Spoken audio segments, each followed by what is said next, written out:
sa simple na pasulyap-sulyap, nagpapapansin sa'yo. Umabot sa palitan ng mga mensahe, kilig na kilig ako.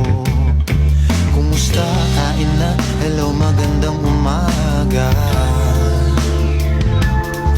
Ingat ka, pahinga, huwag kang masyadong magpupuyat pa.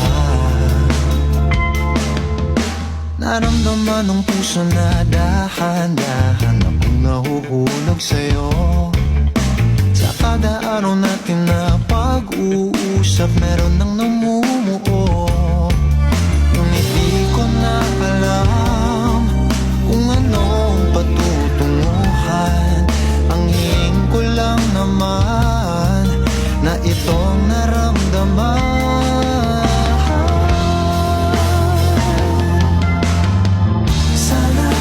Sana naman ay mapagbigyan ka na at nang mapakinggan ang tibok ng puso kong sa'yo.